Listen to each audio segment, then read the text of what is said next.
Well, we received 4 national letters of intent during the early signing period, which ended yesterday. And, really obviously very excited about the group that we have. This is our 9th recruiting class as a coaching staff at Arizona. Hard to believe. And I think it has the makings of potentially being our best. I know a question that oftentimes comes up, are you done? I don't know in today's market of college basketball if you're ever done, because you really can't predict your roster from year to year. I know that's not just at Arizona, that's everywhere, but especially at a high level, Pac-12 conference school, et cetera. So with the 4 that we have, I think learning from our past of what works, maybe learning from our past of what we're trying to stay away from here.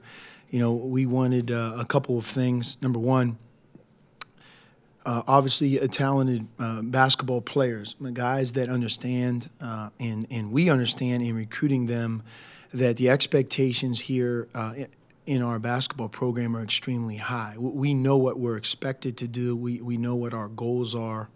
And when you have goals as lofty as we have, this is a program that isn't for everybody. You have to love the game, and you have to be talented. And I think those are the 2 things from a basketball perspective we really looked at. Do they love the game of basketball, and are they a talented athlete? More important, who they are as people and the families they come from academically. Are they handling what they're supposed to? And you know what? That doesn't mean that everyone is equally talented as a student. Some are more talented than others. But they all have come to Arizona with the understanding that there's more to this than just playing the game. There's more to this than just showing up at practice, that there's an additional responsibility to pursue your education and to be a part of something that's bigger than you trying to become an NBA player. And in all 4 cases, again, all of them are different, all different backgrounds. But that was really a starting point for our coaching staff and our program, and I don't think that'll be compromised moving forward.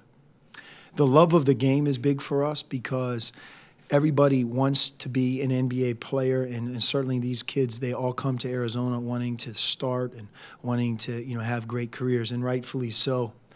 But you cannot improve players, and they will not get to where they want to get to if they don't have a foundation of that they love basketball. This is a place where you have to love the game because you're going to have to put in a lot of hard work, both from a team perspective and to reach your individual goals. DeAndre Ayton, DeAndre, I'm not going to sugarcoat it. He's one of these once-in-a-generation types of players. He is big, 7 foot. The fact that he hasn't lifted weights is astonishing to me because when you look at him, when you shake his hand, he has a physical presence as a young person that you don't oftentimes see. So one thing for sure, I'm really excited to get him with us, plug him into our strength and conditioning program, which, as you guys know, is a real part of our program. And I think his body will continue to develop and change in a big, big way. A lot like Lowry Markkanen. If you watch Lowry, just physically as he's changing, he's the furthest thing from thin. And DeAndre has even a higher starting point. I think he's about 250 right now, and where Lowry would be maybe 230. So the starting point of 250, never lifting weights, But the thing that's striking about DeAndre as a player is he is really smart. He's smart. He has the know-how of how to play with 4 other players that not a lot of big guys have.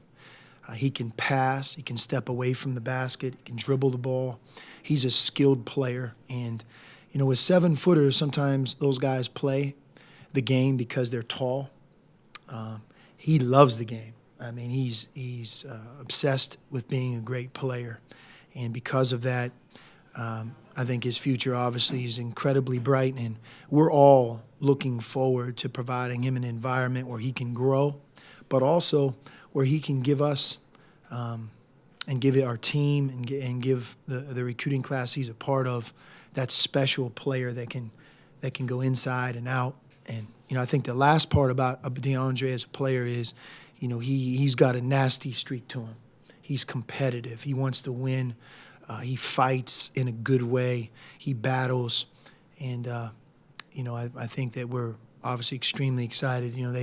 Whoever the experts are, whoever you consider the experts, have him as potentially the number one player in his class. That's how we look at him. That's how I look at him. So it's obviously a great day to be able to have somebody of that talent coming into our program. But he is truly a part of a recruiting class. Those the three other guys that make up our class, I think will complement him extremely well, and vice versa. You can't do it alone. You need help. And I think that group of four is a very, very exciting group for us to have.